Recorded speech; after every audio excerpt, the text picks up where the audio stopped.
come to symbols 5 today, which means that we are beginning the second set of 4. And you can use your imagination that 4 presentations make a square. And this, of course, is an ancient technique of truing a structure. When a carpenter is traditionally building something, he has a carpenter's square so he can square the corners. And he knows that what he's building is level and that the perpendiculars are trued and that the structure will hold. It'll have that quality. We still have the colloquial phrase, a square meal, where everything is balanced. This building of a square is the way in which an integral order proceeds. But it doesn't proceed 1, 2, 3, 4. It proceeds 1, 2, 1, 2. So that a square in ancient wisdom was a pair of pairs. And the pair of pairs is not so much that there are just 2 little rectangles that make a square, but that in a square, the pairedness of the square are the 2 triangles, that the diameter of the square creates a pair of triangles, so that the pair of pairs that make the square, once the square is made, its pairedness shifts to triangularity. The way in which that was realized, how profound that particular structure was, came out of the Egyptian development of their geometry and their mathematics, perfected in the 4th and 5th dynasties when they learned to build true pyramids. The architect for the ancient pharaoh at the time, his name was Zoser, was a very strong, determined, capable ruler. And his chief architect was also his physician, and his name was Imhotep.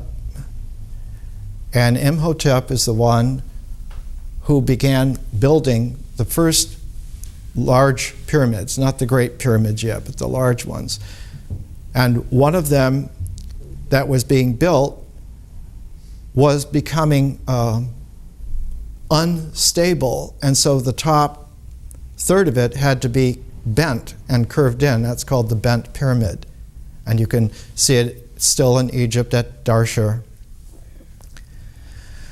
But Imhotep went back through his calculations, and he realized that while the base of the pyramid actually is a square, its stability in its rising form is in the 4 triangularities that occur coming out of it, emerging out of it. So that all of the calculations had been made in a kind of a primitive plane geometry that had not yet had the correct projection. And so for a solid geometry, one has to have the ability to project off the plane of the diagram into the cubic volume of the structure itself. And Imhotep was able for Zoser, the same pharaoh who never would, men like that don't give up. And so very close to the bent pyramid at Darshur, you'll see the red pyramid, the world's first true pyramid. And once that was done, that particular understanding of structures that hold in the world became the way in which Egyptian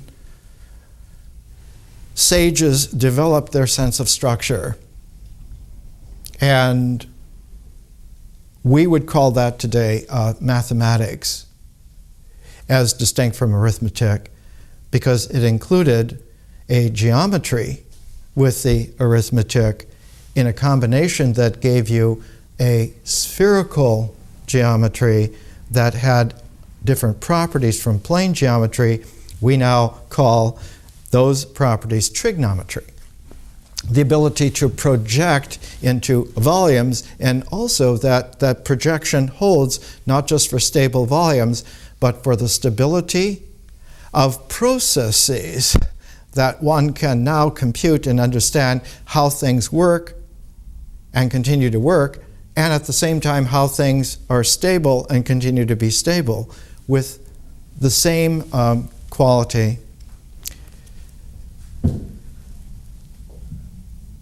The way the Greeks classically got that understanding was because the repository for that understanding was at Heliopolis, the city of the sun in the Egyptian delta, not very far from modern-day Cairo. Of course, Cairo's a medieval city, and there was no such place in ancient times, but Heliopolis was there. And it was at Heliopolis that Pythagoras studied for 22 years. Pythagoras was born on the island of Samos in the Aegean Sea. It's quite close to what is today Turkey. At that time it was Asia Minor, and in Asia Minor there were Greek colonies, about 12 of them. And so Samos, in Pythagoras' time when he was born almost the same time as the historical Buddha, about 560 BC. And on Samos, there was the normal conditions of Greek colonial life based on the shipping economy, based on local products that would be traded and exchanged around. And so the whole arrangement of the colonies and the islands was held together loosely in a confederation whose largest city by far was Athens. And so Athens was like the New York of the day, and these were all the franchised areas that were part of the confederation headed by it. Pythagoras was one of the most startling of a whole era of men, and they were all men originally, who are collectively called in philosophic history pre-Socratics. They come before Socrates.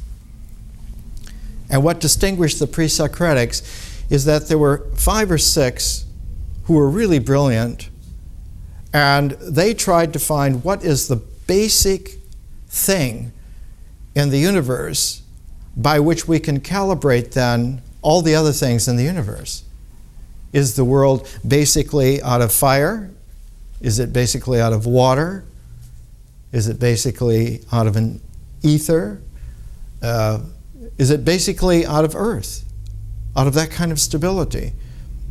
Out of this whole group, Pythagoras, after 22 years studying at Heliopolis in Egypt, and then a further 11 years studying in Iran, when he came back to Samos, he came back understanding that it wasn't a physical element that was at the basis of the world, because he had learned the powers of projecting a geometricity and an arithmetic balance into a trigonometric volume, into a sphericality, which is both capable of process and of form. And Pythagoras said, what controls the structure of the world are numbers. And that one had to be numerate before you could think clearly. You had to be capable of handling numbers And not just numbers in themselves, but numbers in their relationship to each other, in their ratios, in their proportions.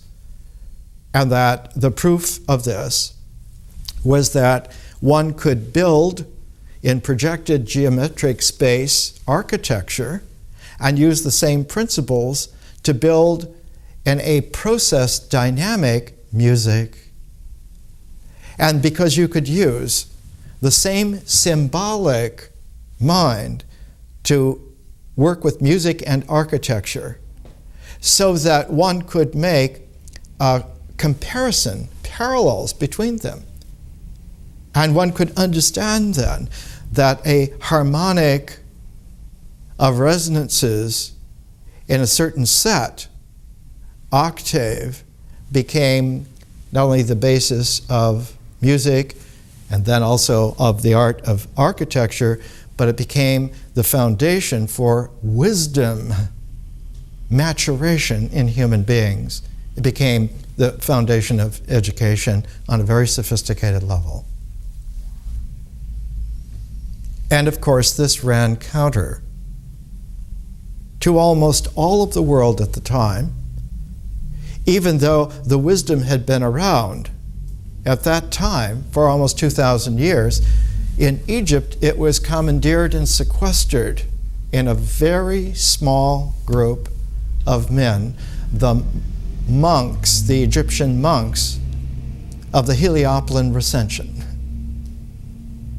When you see, as we have statues, when you see a 1400 BC Heliopolis monk, he looks like a Buddhist monk would look today. Shaven head, a simple robe, a transparent look of depth and understanding. And this was 3,500 years ago. And 2,000 years old at the time that Pythagoras was born. But Pythagoras had learned that you cannot initially teach this kind of advanced symbol thought to human beings without them having gone through a developmental phase where they understood before they could see the symbols, the numbers, before the arithmetic or the geometry, before they're transformed into projectiveness. Before any of that could happen, human beings had to have a wisdom of the heart first.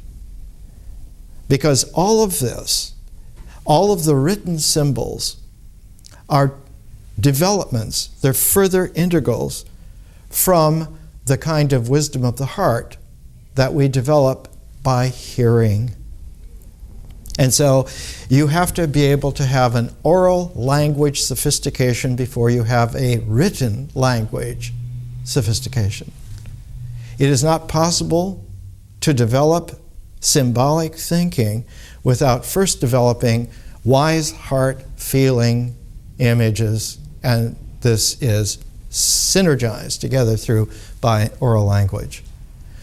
That whole process we have understood is generally called myth. It is the mythic horizon of a process colloquially called in our time experience. It is mythic, feeling-toned, imaged, oral language experience that is the process out of which the form of the mind emerges. And until that process is rich and enriched and nourished so that it is complex enough in its various elements of dynamic, so that it is a very rich flow, the mind that emerges into form, definite form, objective form out of that, will be more or less, if it's not very enriched, if experience is very limited or not very deep, the symbolic mind will be very weak. In fact, it won't be a symbolic mind. It will be a kind of a semi-quasi stability of thought. And because it's semi-quasi, it and cannot go back for stability in experience, because experience is a process, it's always changing. The weak minds go back to ritual. They go back to the stability of things, and if you can't pound it, then it doesn't count. And this, of course, is a limiting factor, and it limits everything then to the body. And the mind becomes an agent to promote whatever it is that the body needs. Whatever the body decides is objective. And on this basis, most of humanity has lived very paltry lives. Very paltry. With Pythagoras, his teaching was increasingly a community of people, and the first phase of that learning was to listen, simply to listen, not to ask questions, not to read anything, but to get yourself so that you are used to sitting patiently, alert, quiet, to hear. And this was a cycle that ran for 5 years. And the people who put themselves to this initiatory phase were called, in the ancient Greek, Pythagorean Greek, they were called akousmatiki, those who had learned to hear, those who had mastered the heart wisdom of feelings and images synergized into a living oral language, and they could hear.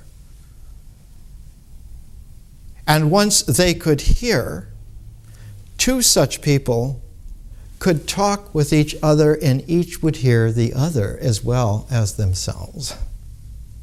And so the dialogue of two people being able to talk together, both of them hearing each other quite clearly.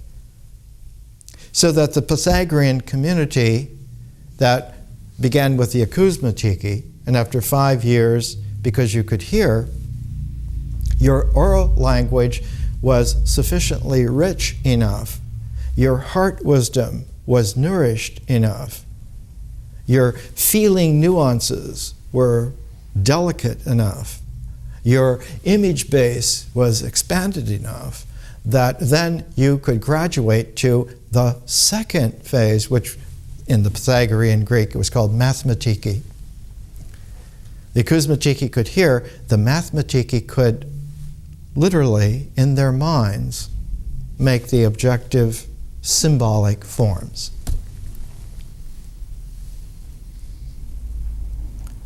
When Plato was 28 years old, many decades after Pythagoras died, when Plato was 28 years old, he was the son of one of the most aristocratic families in Athens. They were very well off. But he had spent a number of years with some of the more brilliant young men, young aristocratic men in the big city of Athens. Athens in that day had about 200,000 people. It was one of the huge, most large cities in the world at the time. Other cities that we hear about are famous. Sparta had less than 10,000 people. So Athens was big. It's a big town, big city. And the young Plato and his confreres would all go to the agora in Athens, the sort of market place underneath the Acropolis. The Acropolis where the new Parthenon had been built by Pericles and had many of the fine buildings. And underneath it was the agora. And in this marketplace, there were long arched corridors that later on became the Stoa. And out of this, in times to come, another 100 years or so, there would be philosophers who call themselves Stoics because they were teaching, developing things that happened out in the agora. And this was more on the inside, deeper structure, supposedly. Plato and his friends would go to hear a number of teachers who would travel around and come into towns and come into cities, come into royal courts, come into groups of very wealthy citizens that would meet together in their homes in various places. And these itinerant teachers, just like in our time, there are New Age teachers everywhere, all the time. They all have their rap. They were called at the time sophists, because they all said, I have technique to teach you Sophia, wisdom. I can get you smart. And there were dozens of them, and some of them very famous. The most famous of that age was a man named Protagoras.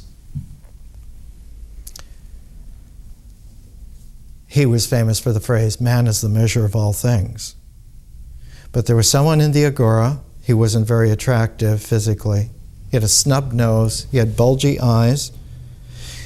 He looked remarkably like a middle-aged, aging Jean-Paul Sartre. Like a frog man. But he said, you say that man is the measure of all things, but what really is a man? And what really is a measure? And do you mean all things? And his name was Socrates. And Plato and his friends, instead of going to the other sophists, they knew of them, they heard them, but they apprenticed themselves to Socrates in a very interesting way. Socrates never wrote anything down. He was constantly doing a transform of the Pythagorean acousmatiki because he didn't find anyone yet who was able to go deep enough to get to the mathematics that he would have preferred.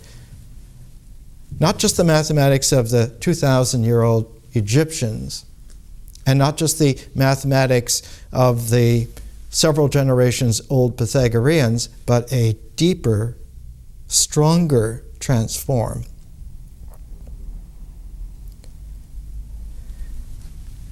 When Plato was 28, Socrates was put to death by the state, by the city of Athens as the Athenian state with all its branches and franchises. They jailed him, and then they made him drink poison, hemlock. And this happened in 399 BC when Plato was 28. And the charge against him, that he was teaching young men not to believe in the gods of the state. And you say to yourself, well, is that a capital offense? Yes.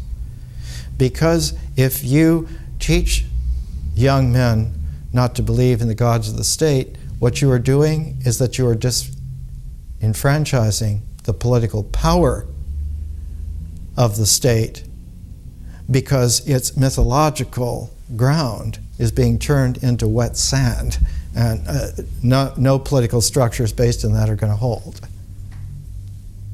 And not only was he guilty of teaching young men not to believe in the gods of the state, he was teaching young men to question critically everything all the time in very advanced dialogue forms, where sometimes it would be 2, sometimes 3 or 4, and that these dialogues that Socrates developed had a profound new element teased out of Pythagoras, teased out of the Pythagorean mathematiki, higher level.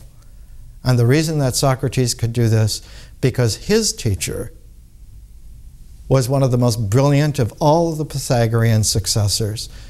And that teacher was a woman. Her name was Diotima. And Diotima wrote no books.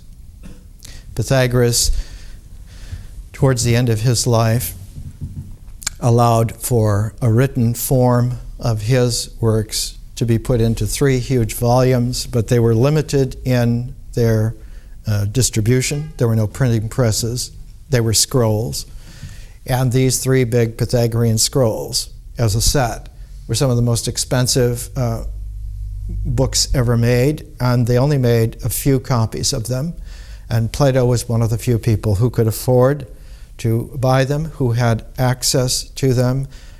And from the head of the Pythagorean Brotherhood, the mystic communities by now all over the Greek world, a man named Archytas, Plato bought a set of the rare Pythagorean books.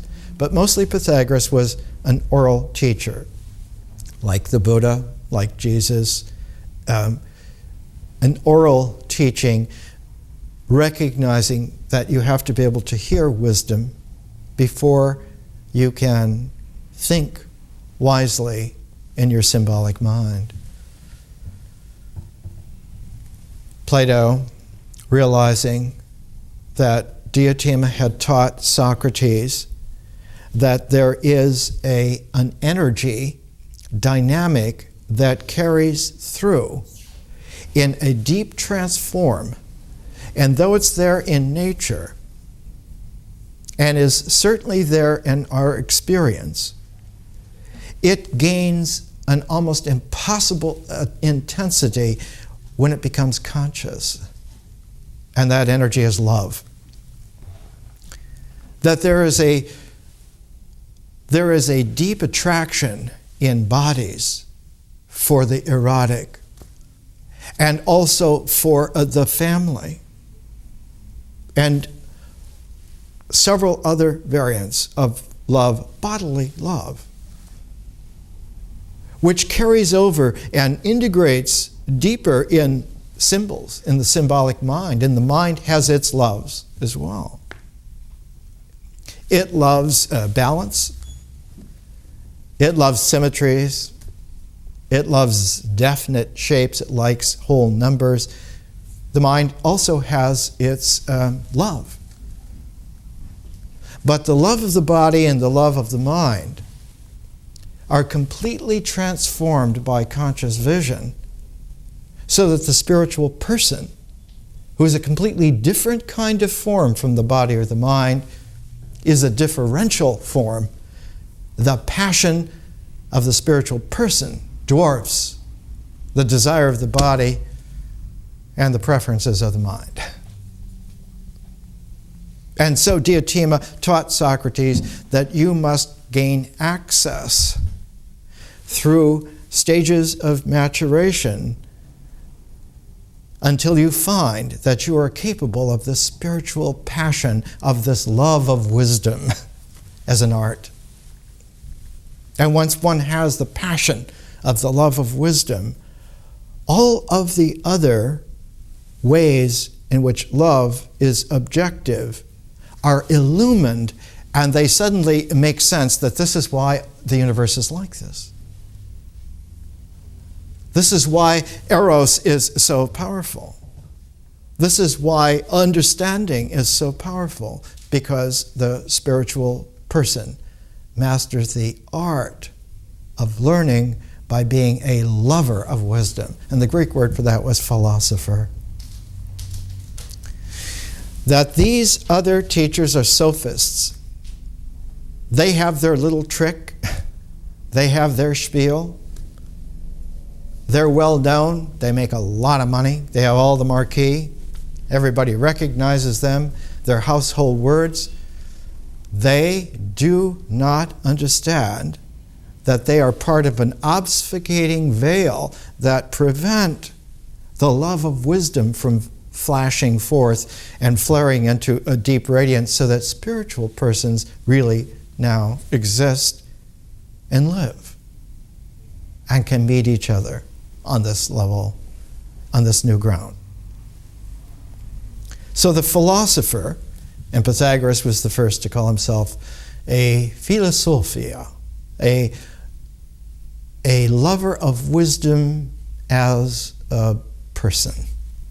And Socrates was a third generation Pythagorean philosopher, but in between, his teacher Diotima taught him before anyone can get to that spiritual passion, they must be transformed twice. The first time is like the transformation of fermentation, where the water becomes wine. But the second transformation is when the wine is distilled into cognac. And the spiritual person is like a being who is like a cognac, is a rare spirit, but quite extraordinarily real. And their effect on the world is the effect not just of water and not even of wine, but of the double transformed liqueur that heals. Water can give life, and wine can give you a deeper pleasure, wider array of digestive possibilities.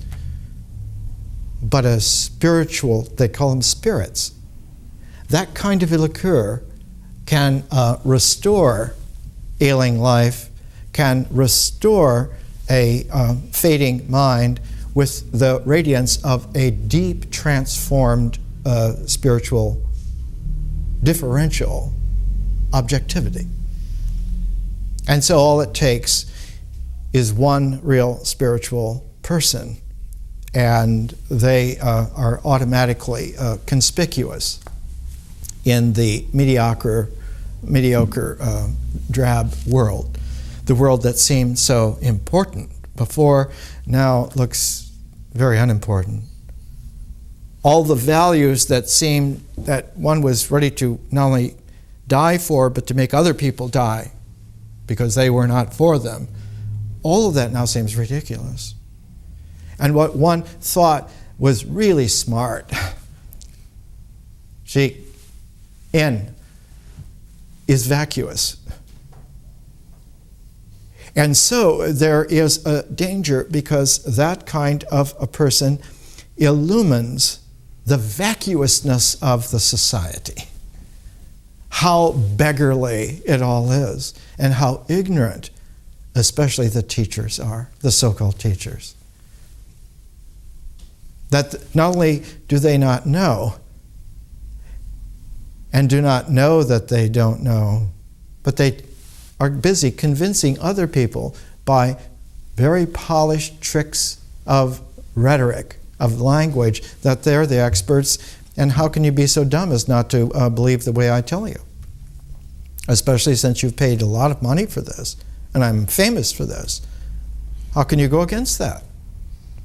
Haven't you invested your time, your money, and your belief in me? And you want to question it all of it, all of a sudden? And so Socrates was that kind of an individual. He did this, and he was killed for it. He was put to death.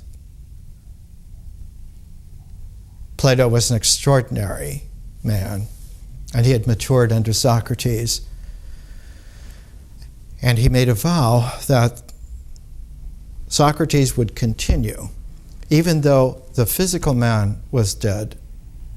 Socrates, in his teaching technique, would live because Plato would write out dialogues. He would write out dramatic structures to bring the character of Socrates back into play in philosophic drama, in plays that were like the popular Greek tragedy, like the popular Greek comedy, but these are plays of a third element.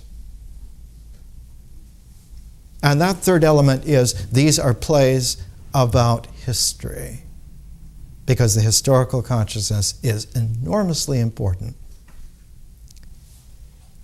Most of the depth of Plato's realization lasted for about 1,000 years. He founded a place in Athens called the Academy, the very first place. All academies are named because of Plato's Academy. And the Academy was open for 1,000 years. And when it closed down in the early 500s AD, it closed down because there were no more students. Nobody cared anymore about any of this at all. And in the time of the Emperor Justinian, Plato's Academy closed because nobody cared. Nobody showed up. Nobody came. It's happened many times in history where the entire world has been ignorant. But Plato, in his dialogues, in his written form, was careful always to let the dialogue have its oral presentation and to also have the undercurrent being diotimas, dynamic, that without a love energy that can mature and transform twice, nothing that is said or heard or learned is going to be rememberable.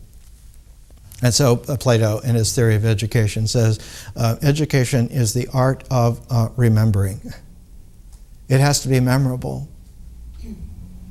But the mind having the function of memory, that memory, how did it get in the mind? It did not get in the mind through the natural ecology of integrals. It comes in a different way. It comes literally from above, from deeper below, from without.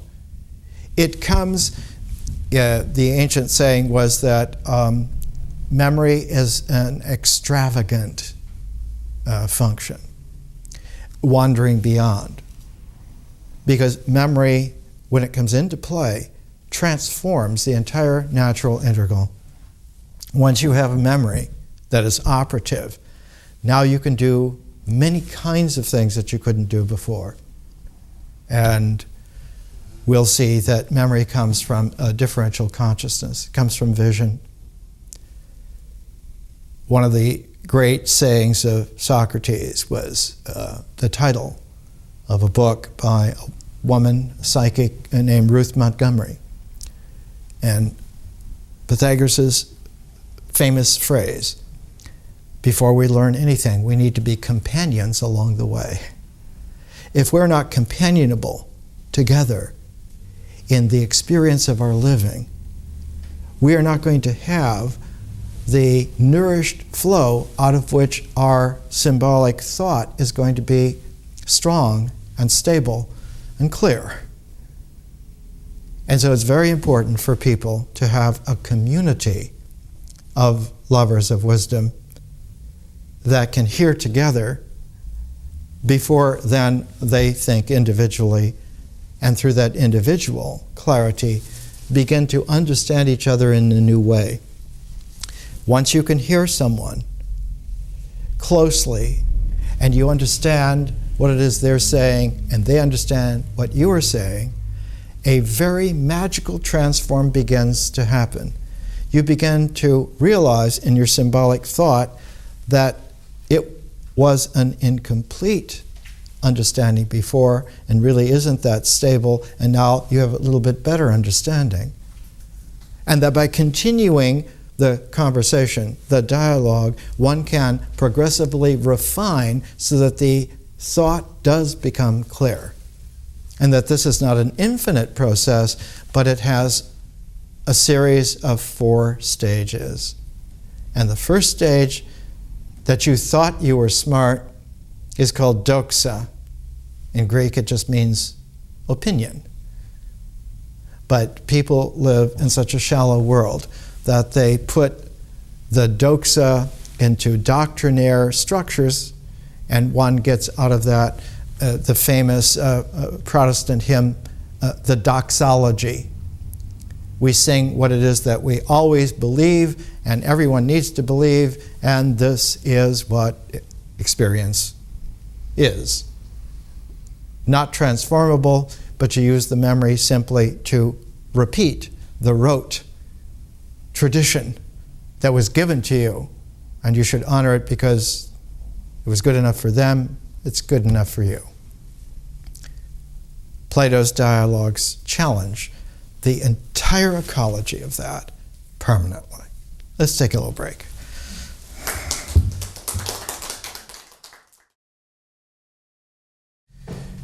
Let's come back Plato's dialogues are a watershed. Ever after Plato, written philosophy became a calibration of the way in which civilization held itself to account for its structure and for its meaning. Previous to that, civilizations were based on power of the individual who could marshal the best armies and commandeer the best trade. After Plato, civilizations become calibrated to the way in which great art and great persons are able to reach maturity and expression. And so civilization changes.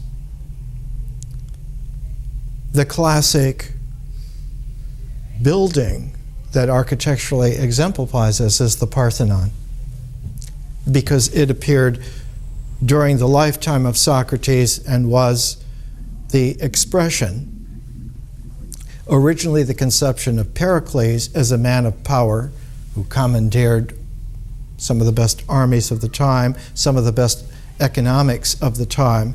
But the Parthenon was not named for Pericles. The Parthenon, Partheneos in Greek means virginal, it is the temple of Athena. And it is Athena's temple, and Athena is the goddess of wisdom, and she's extremely important. The goddess of ecstasy is Aphrodite, and the god of terror is Mars, is Ares.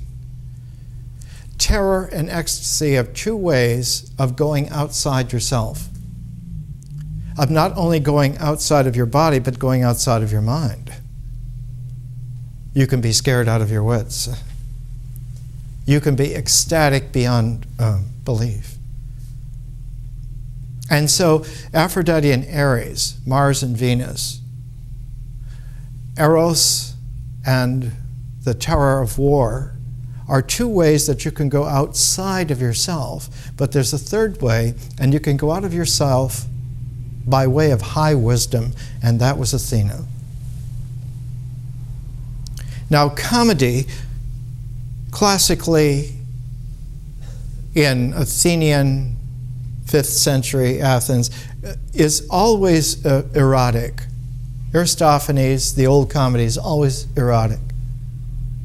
The actors always wore oversized penis props, and every time that they said anything, there was an element of the ridiculous buffoonery that went along with the jokes and the complications. And so old comedy was an erotic art, whereas Greek tragedy is a drama of terror.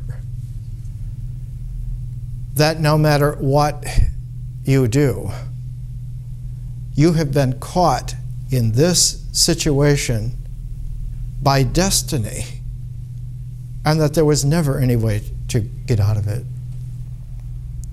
And so Ares' expression dramatically is Greek tragedy, Aphrodite's expression dramatically is Greek comedy, but Plato's dialogues are the expression of Athena's high wisdom.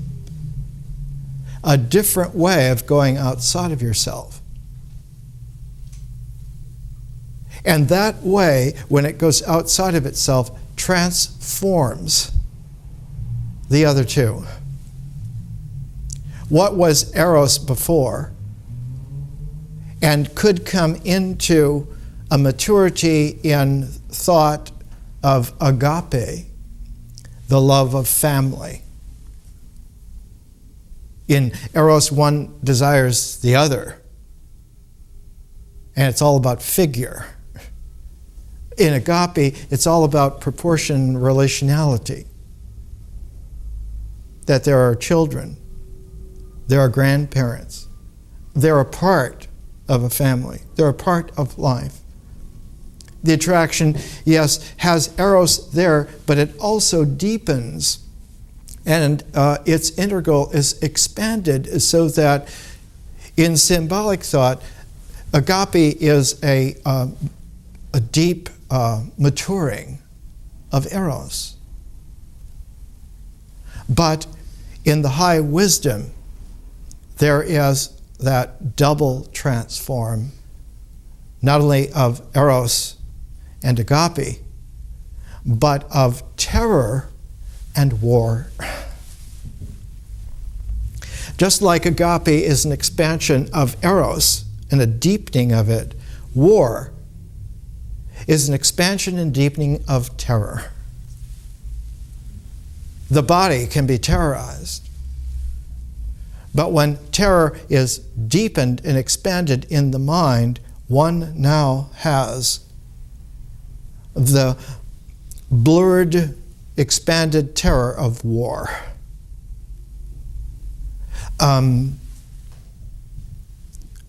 One can fight or have flight or freeze with terror.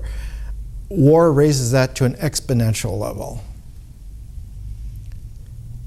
It became apparent in Plato's time through the development of Pythagoras, through great feminine teachers like Diotima, through Socrates, and finally into Plato,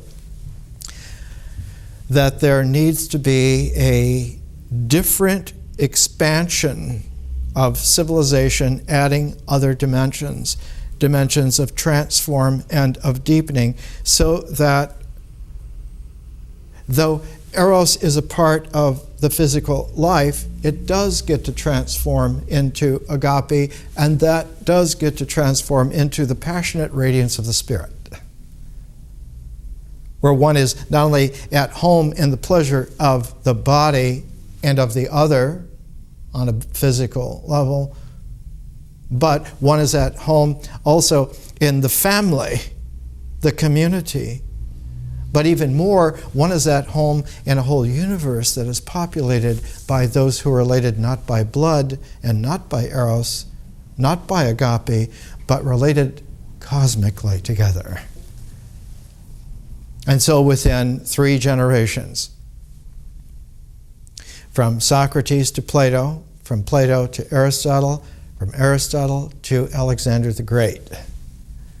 And Alexander the Great is the one who had the Greek vision that all mankind in a cosmic transform belonged to the same family, the family of man. He called that the ecumene.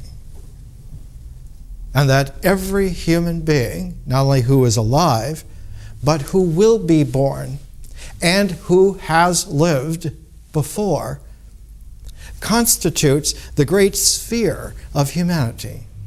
It isn't just the population who are alive now, but that those who have lived before are honored ancestors in this ecumene.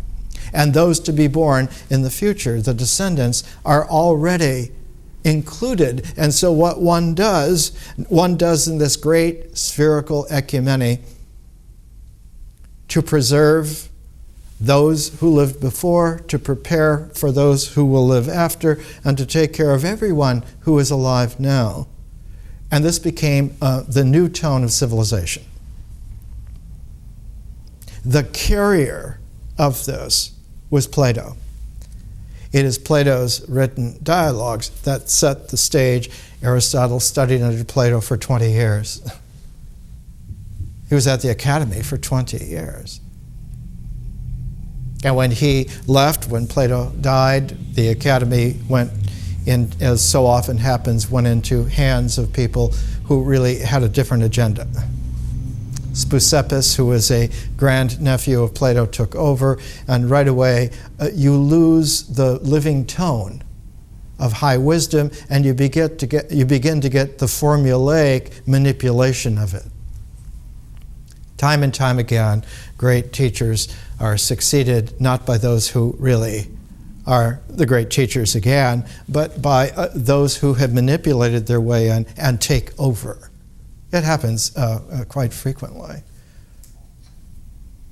But always a lineage that has high wisdom continues, and sometimes, even though it isn't passed on person to person, someone in very high dharma can recover all of it and bring it all back into play. Other times, the lineages go underground, they become esoteric. And not just one lineage, but there are many lineages on this planet. And of the 7 or 8 that I hold together equally, one of them is that Pythagorean Plato lineage. One must be able to speak spontaneously, orally, with great, precise clarity in a continuity. Otherwise, the heart wisdom doesn't mature. It doesn't mature to the place to where the wine will be a good wine and the cognac will be the rarest of all. And so one has to prepare by that oral delivery and then to bring it into the written symbolic forms later on. We're taking the Phaedrus of Plato and we're pairing with it because we always pair materials together. So we're not dealing with books, we're dealing with proportionate ratios of books. And one of the reasons is that books have been the way for 2,500 years that civilization has held its vision of the ecumene, of the family of man. And it's in our time that its 2,500-year career has come to another transform, a third transform. And the third transform was talked about in ancient times. It was mentioned. The word that we use for it is Greek from that time, and the word is cosmos. It is time for the spiritual ecumene to include not just all of the beings on this planet and all of its past and all of its future, but beings on planets without number, in star systems without number, in a cosmos that is so radiantly rich that without that further vision, this looks like a very lonely, swirled blue marble in an infinite velvet blackness of space. Coming back from the moon, the first astronauts to circle the moon, Jim Lovell and Borman, when they looked back from the moon for the first time and saw the Earth whole in space, it was a staggering realization for them, and every astronaut coming back from the moon who's ever been there testifies to it. The Earth, from that perspective of 250,000 miles away, is not a rock. It's not the third rock from the sun. It is a living being. The Earth is alive. The only thing dead in this universe are stupid people with their ignorance. All of the elements in the cosmos are alive. They have energy, they have vibration, they have stability, they have processes, and there's no mistaking whatsoever that all living beings have the capacity to have spirits that are brought forth through transformation. And so we live not just in a universe, but we live in a cosmos of infinite life. It is time to mature this planet and this species to that scale, and that's what's going on here. It's not about the old ways. It's about the old ways leading in steps again and again, because not only does one have tragedy and comedy, one has histories. When you look at the way in which they bunched Shakespeare's works together after he passed away, his friends putting out the first folio of Shakespeare put them into comedies, tragedies, and histories. Because there's a historical consciousness that is the higher registry of vision. And it is the inability to handle the dimensions of historical consciousness that lead to the death of civilizations. That's the cause. It's not that they were superstitious and couldn't cut it. It's not that they went bankrupt and they couldn't afford it. It's because their vision was not able to be distributed in a wide enough population, deep enough, so that they could mature, so that they could handle the energies of the process of history. And so our challenge is to have an education, a learning that is able to come all the way through all of the levels, all of the maturing phases that there are, and come through the process of history into its form, and it delivers the forms of the cosmos. In ancient times, the word that was used, apropos that, is that one now enters into scientia, science. One enters into knowing in such a way that the possibilities are indefinitely refinable by an analytic. And that analytic is prepared for by a previous objectivity of differential consciousness called criticality. In art, one develops the ability to have a critique about the possibilities of transformed form. And in science, one has the further development of being able to develop an analytic, to go deeper and along with that critique of infinite possibilities. It's only on the level of a cosmic form that one is able to realistically deal with all the zeros and all the infinities and not leave them out of the way in which you do your mathematics. Not leave them out of the appreciation for the complexity.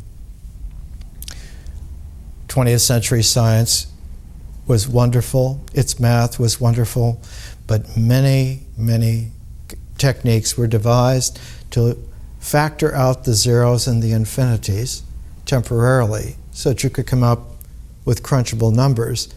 And then you would take those results, and the phrase was you would renormalize them. You would put them back into the real world, but you hadn't computed with all the zeros and infinities at the same time.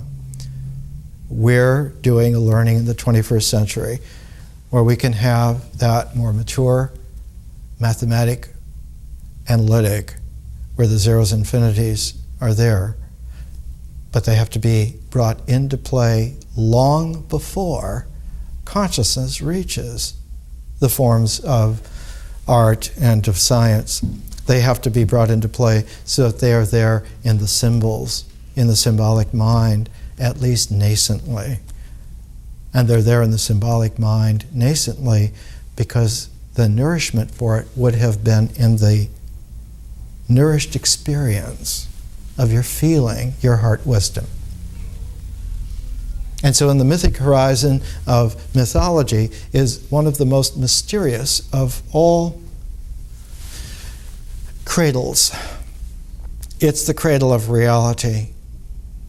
And so it is the wisdom of the heart, which is not a form, but is a focus of the process of feeling and of images and of language.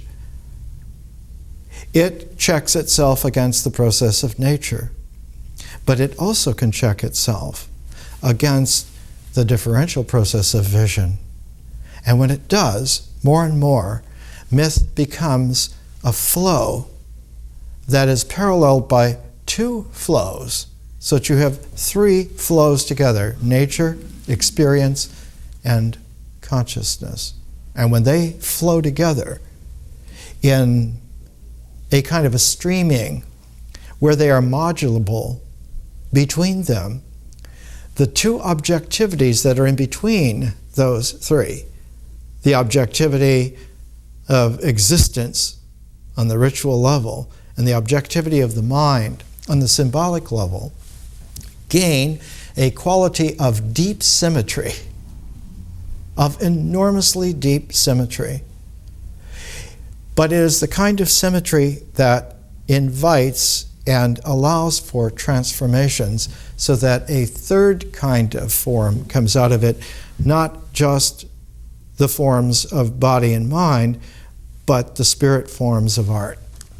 And the human person is an art form.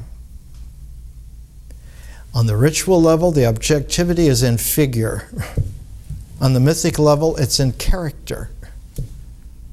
On the symbolic level, it's individuality. But on the art phase, it's person. And one gains, for the very first time, the kaleidoscopic capacities of a personality. But that personality in art is related very basically and fundamentally to the mythic character. One's character in your experience is, in fact, the foundation of that. The square, the frame of reference, the square of attention, runs myth, symbol, vision, art. And so myth needs to be preserved, needs to be kept as a part of the frame of reference, as a part of the square of attention, so that an artist always includes their character in its experience, their feeling, tones, their imagery, alive in that regard. One of the deepest qualities that comes as a challenge, that as you move your square of attention further another phase, one of the phases that was in the square of attention goes out of the picture. It's still real and still has its effect, but it's no longer in one's attention. The original square and frame is the natural ecology of integration: nature, ritual, myth, symbol. They are stable together indefinitely. But as soon as you bring vision, as soon as you bring the magic of consciousness into play, nature steps out of the picture. She's still there, but she's there in her process invisibly. And now the square of attention runs ritual, myth, symbol, vision. And as you go into art, ritual steps out of the picture. It's not irrelevant, it's just not in the picture. An artist, to practice art, needs to not focus on ritual, but focus on art. And so when history comes into play, what goes out of the attention is myth. Because history now is looking at the historical aspect and not just the experience that's there in the character. One looks for motives of that character. One looks for influences on that character. One looks to see what times did they live in, who were their friends. So the historical phase replaces the mythic place, and for the very first time, the basis of the mind is invisible.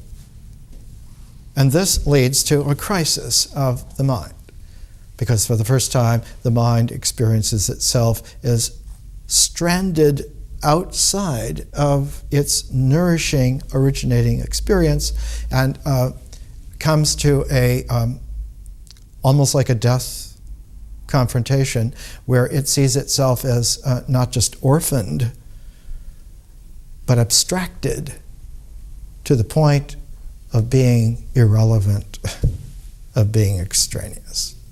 This is not a crisis of character, it's not a crisis of experience, it is a crisis of essence.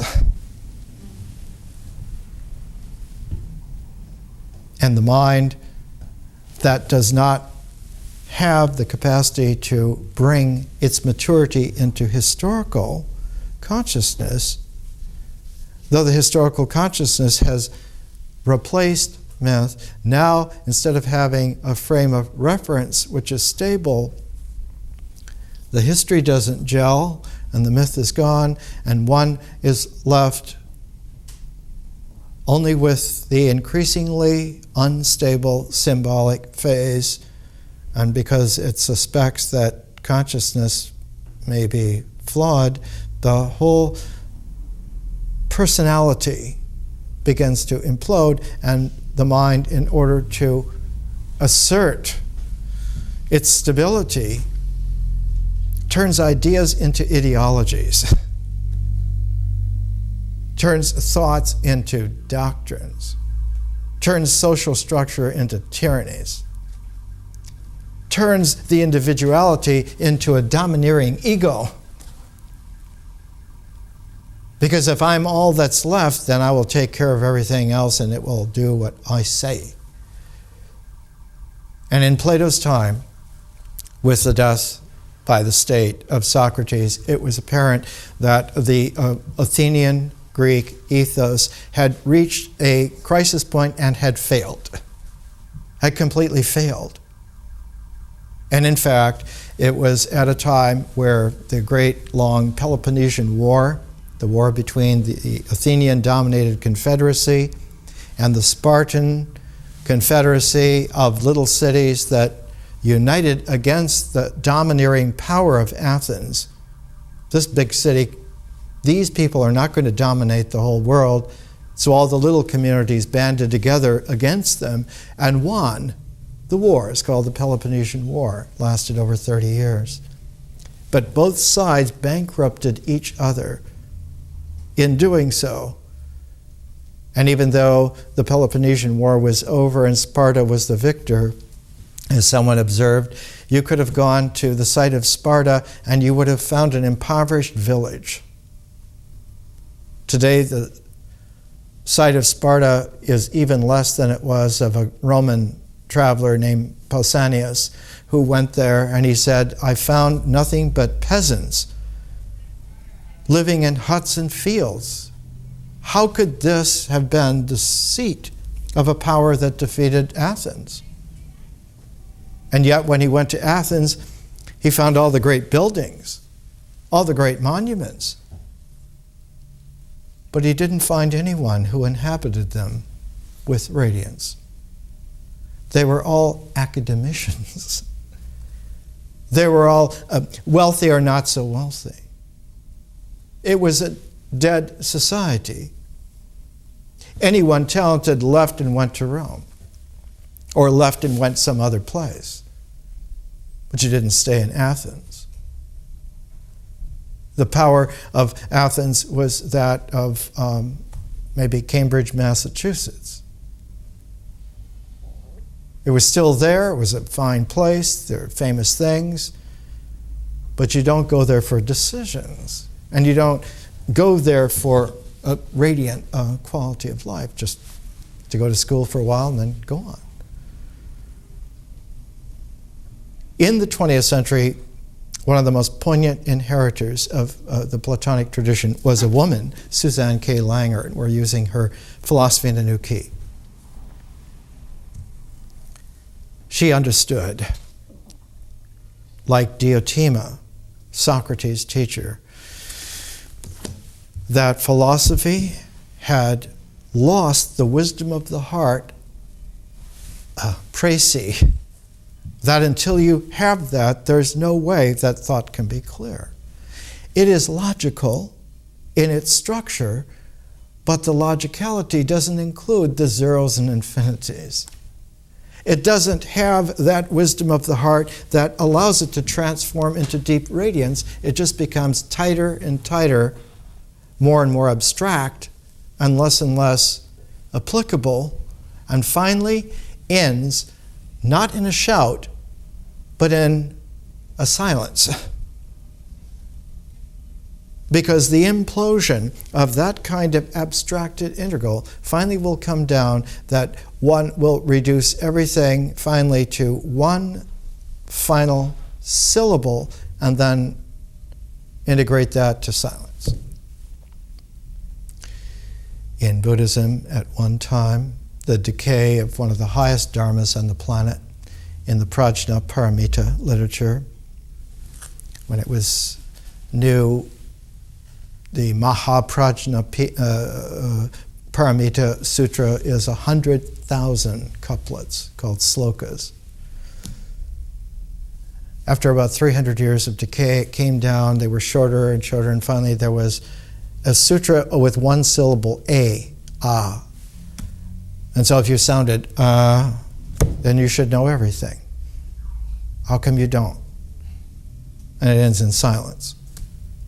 And one can go to all the great places where the high Dharma of the Mahayana was at its most radiant, and what you find are the blowing sands of the Gobi Desert, the ghostly husks of tamarisk trees that have been dead for hundreds of years, leaving just mounds in the sand, and pieces of weathered driftwood still standing upright in places that were some of the most radiant cities in the world at the time.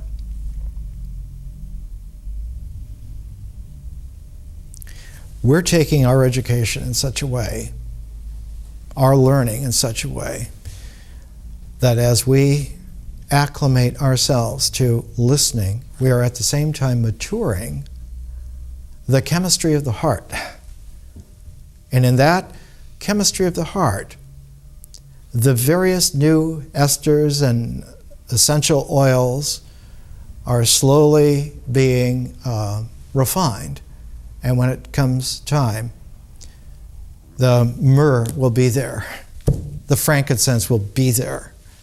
And one will be able to go through the triple transforms that are now available and actually necessary. One of the great mysteries of life, she allows for life to increase in complexity and expansion. But once one has earned the complexity and expansion, you cannot go back the other way and just ratchet back and be comfortable. If you regress, you go all the way back to go. You go all the way back to a barbaric, a primitive, bodily aggressiveness, where terror is loose again, where ecstasy is not fun at all, and where there is no wisdom. That level used to be called savagery. The most savage states of humanity are not in the original tribal states. The most savage stages are in the decayed, urban, civilized realms. That's where you find the savages. And they're terrorized. They terrorize beyond belief. And their ecstasies are corrosive poisons. And what they have is high wisdom. Is complicated pretenses that invite you into a labyrinth and a maze that only further addictive doses of what they're dishing out can even keep you going. It's a sad situation that we find ourselves in at the beginning of 2005. But some traditions have been busy for a long time preparing for this, and they'll work. Please take a look at the Phaedrus, as I have years ago outlined it, and just read through it and we'll come back to the Phaedrus, and we'll come back to Susanne K. Langer next week. I would like you to have Phaedrus first, because a lot of what Susanne Langer does in Philosophy in a New Key, she brilliantly says, in many ways, if we come back to the heart wisdom, back to the sentience of feeling-toned wiseness, we are able not only to go into a symbolic mind that is clear, but a symbolic mind whose structure will be chorded in such a way that we can have a music out of that. And out of that music is the key to the architecture of reality, of that transform. We will not be able to read Mrs. Langer if we don't have at least one example of Plato before us. They go together, even though they're separated by 2,300 years. And we are now separated from Mrs. Langer by a generation or so. Her last great work in 3 volumes, published by Johns Hopkins University Press, was called Mind, an Essay on Feeling. That she developed it out hugely. She wrote a sequel to Philosophy in a New Key called Feeling in Form in 1953. And when she finished Feeling in Form, she realized that this book was an entrance beginning to Feeling in Form. And only when she wrote Feeling in Form did she understand this. In the way in which they talked in ancient architecture, there's the temple, but there's an entrance portico to the temple called the pronaos. One of the few people who still remembered how that went was Sir Francis Bacon, who understood there is a pronaos of wisdom. There's a place where you come off the street and you come to a quiet gathering before you go into the temple. With the proviso that the temple also has within it a rare space that is the higher complement to the pronaos. The pronaos to wisdom is before you come into the temple, but the Holy of Holies is the higher temple within the temple. And so there's like a 4-part structure. You have the street, you have the forecourt, you have the temple, and then you have the Holy of Holies. What is deceptive in falsity, in ideological doctrines, is they consider the altar the Holy of Holies, whereas the altar simply was a place that you laid your symbols down before you go into the Holy of Holies. More next week.